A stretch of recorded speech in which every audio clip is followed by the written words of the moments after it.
Hello, 2 ദിവസം video ഇടാൻ പറ്റില്ല, കുറച്ച് തിരക്കായിപ്പോയി. അപ്പം നമ്മൾ പൂമ്പാറന്ന് ഒരു ലേക്ക് കണ്ടിട്ട് നേരെ പൂണ്ടി പോയി. പൂണ്ടി നല്ല അടിപൊളി വ്യൂ പോയിൻ്റാണ് കേട്ടോ. ശരിക്കും നമ്മൾ കൊടൈക്കനാൽ വന്നങ്ങനെ ഇങ്ങനത്തെ ഏരിയകളിൽ കൂടെ ഒക്കെ സഞ്ചരിച്ച് നമുക്കൊന്നും പോരാൻ തോന്നില്ല. അത്രയും നല്ല വ്യൂവും തണുപ്പും നല്ലൊരു ക്ലൈമറ്റ് ആണല്ലോ അവിടെ. എല്ലായിടത്തും നല്ല കൃഷിയുണ്ട്. പിന്നെ ഞങ്ങളവിടെ നിന്ന് സ്നാക്സ് എന്തെങ്കിലും വാങ്ങി പോകാൻ നോക്കിയപ്പം ലൈസ് അങ്ങനത്തെ ഒന്നുമില്ല. പിന്നെ ഒരു എഗ് പപ്സ് അല്ല, ചിക്കൻ പപ്സാണ്, അതൊന്ന് കഴിച്ചു. പിന്നെ പോരുന്ന വഴിയിൽ ചെറിയൊരു മഴയും കിട്ടി. അപ്പോൾ കോട്ടൊക്കെ ഇട്ടെന്ന് പോന്നു. പിന്നെ ഉച്ചക്ക് ഫുഡൊന്നും കഴിച്ചിട്ടില്ല. അപ്പോൾ ഒരു ഹോട്ടലിൽ കയറിയപ്പോൾ അവിടെ ഇതാ നല്ല വ്യൂ ആണ്. ഞങ്ങൾ ഫ്രൈഡ് റൈസും അതേപോലെ മീൽസൊക്കെയാണ് വാങ്ങിയത്. പക്ഷേ പ്രൈസ് കണ്ണ് തള്ളി മേലാൽ കൊടൈക്കനാൽ പോയാൽ അവിടെ കയറില്ല.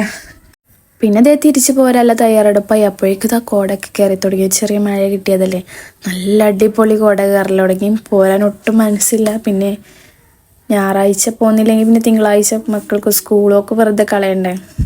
അപ്പോൾ പിന്നെ നമ്മളിതാ തിരിച്ചു പോരൽ തുടങ്ങി. കാടിൻ്റെ ഉള്ളിൽ കൂടെ ഒക്കെ ഇങ്ങനെ കോട കയറി വരുന്നത് കാണാൻ നല്ല ഭംഗിയാണ്. ശരിക്കും ഇതൊന്നും വീഡിയോയിൽ കാണുന്ന പോലെയല്ല, നമ്മൾ നേരിട്ട് എക്സ്പീരിയൻസ് ചെയ്യുമ്പോൾ അത് വേറെ തന്നെയാണ്. പിന്നെ ഒരു വെള്ളച്ചാട്ടമൊക്കെ ഉണ്ട്. ഞങ്ങൾ പോകുന്നന്ന് രാത്രി ആയതുകൊണ്ട് ഇതൊന്നും കാണാൻ പറ്റില്ല. ഈ വീഡിയോ കണ്ടാൽ മനസ്സിലാവും എത്രത്തോളം കോട കയറിയിട്ടുണ്ട് എന്ന്. ഒന്നും അങ്ങോട്ടൊന്നും കാണാനേ കഴിയണില്ല, അത്രത്തോളം കോട കയറി വരുന്നുണ്ട്. പിന്നെ ഞങ്ങൾ ചുരത്തുമ്പോൾ നിർത്തി കുറച്ച് റിലാക്സ് ചെയ്ത് പോവാം. ഒരേ സ്ട്രക്ചറിൽ തന്നെ ഇങ്ങനെ ഇരുന്ന് പോകുമ്പോൾ നമുക്ക് ഭയങ്കര ബുദ്ധിമുട്ടാവും ബൈക്കുമ്പോൾ ആകുമ്പം. അപ്പം ഇങ്ങനെ ഇടയ്ക്ക് നിർത്തി പോകുന്നുണ്ട്. അപ്പം അടുത്ത വിശേഷങ്ങളായിട്ട് അടുത്ത വീഡിയോയിൽ വരാം. Thank you.